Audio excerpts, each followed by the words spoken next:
radio made in Bath. This is Radio Bath. And this is Brave Business Conversations with Cynthia Wiharja. I'm still here talking about the risks and rewards of entrepreneurship, and later after the news hour we will have Sarah Wilson, founder of Compton Garden Flowers. Gosh, it's hard to say that. Compton Garden Flowers, which is a, she owns a florist, and she basically shifted from management consultancy to start her own business in her 50s. We're going to talk about the definition of retirement. It's never too late to start your own thing. And that's just going to be such an inspiring conversation. I can't wait to speak to her. We were talking about the risks and rewards of entrepreneurship.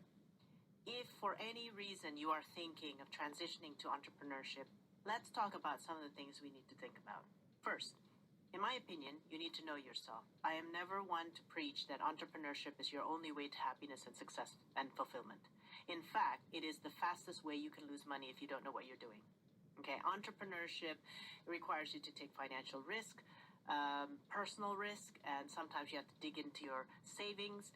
And if you don't know what you're doing, if you don't have a clear business plan, if it's all about passion and self-expression, rethink it. Because sometimes staying in a corporate job is actually quite okay, even with all these uncertainties. Or doing both and see which one sticks with you could be an option. Know yourself. Entrepreneurship is not for everyone. If you're totally risk averse, either you manage that risk when you're making your plan for your new business, or you just don't go into entrepreneurship. It's all about taking risk.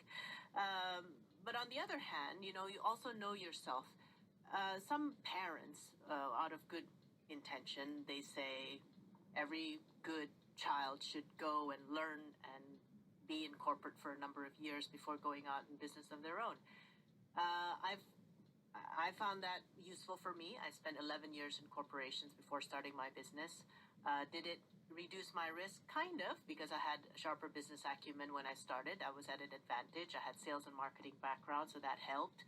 At the same time, though, I have met people who just came out of school or sometimes dropped out of school and got into their own business.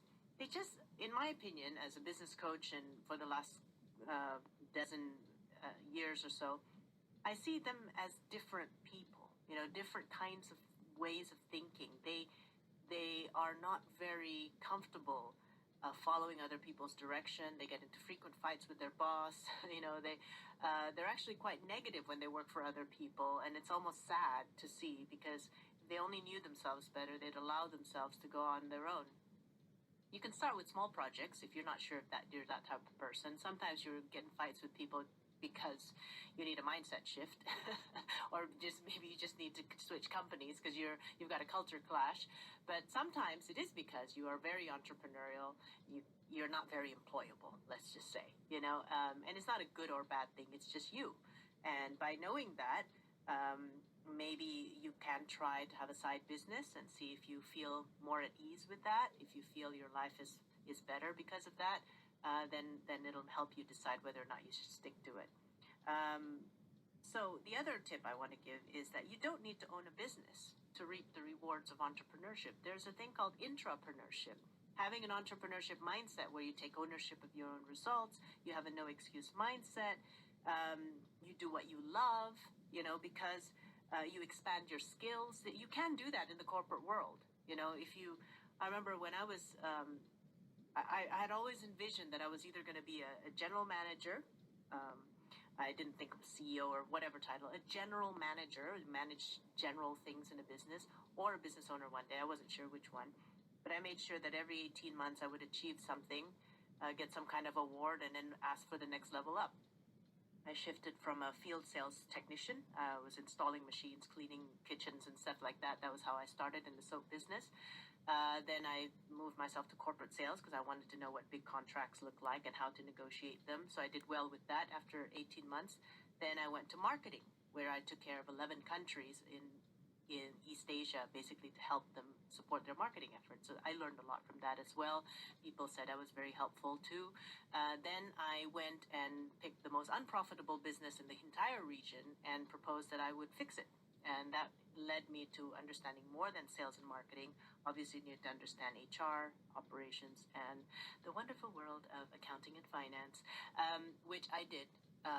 You know, and it was a struggle at first, but I loved it. You know, so you don't really need to own your own business before you learn about business.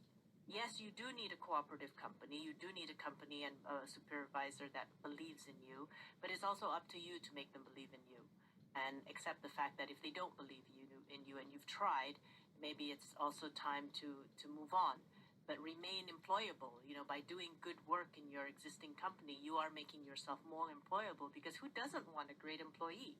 And if you're one of them, dude, everybody wants to hire you, you know? The third tip is not just about passion and self-expression. You know, the key to success is not because you have a passion in something. The key to success is because you have self-discipline, you have a sense of duty, and you are willing to do the stuff you don't like to do. I mean, that's just it seems obvious, but not for some people. Sometimes we are so engulfed in this follow our passion stuff, and we forget that not everything is going to be our passion. Accounting is not my passion. Sometimes dealing with difficult people is not my passion. Dealing with the government is not my passion, you know, but I have to do it if I want to develop my own business. Okay, so it's not just about self-expression. It's not just about finding your voice and empowering yourself to express it. It's about sense of duty, being consistent, doing the nitty-gritty that it takes to create progress. Okay, and finally, the last tip is basically, it's not just about you. You know, it's getting into entrepreneurship is great, but it's not about you. Especially when you develop a team, you've got to put yourself second sometimes. You've got to think of them. Sometimes you get paid last. I'm not suggesting that's the wisest way to become an entrepreneur, but sometimes that happens when you work with business partners. And let's say I've been a majority shareholder for a long time, but when I work with my business partners, I have to understand what they needed as well. I can't just, you know, slam the table and say, oh, I'm the majority business partner and I should get my way. No, it doesn't always work that way. When you take care of clients, stakeholders, even suppliers, you think they should take care of you, but you have to be fair to them as well. So it's not just about you. You know, it's not just about your needs. It's about making time and making an effort to help other people have their needs met.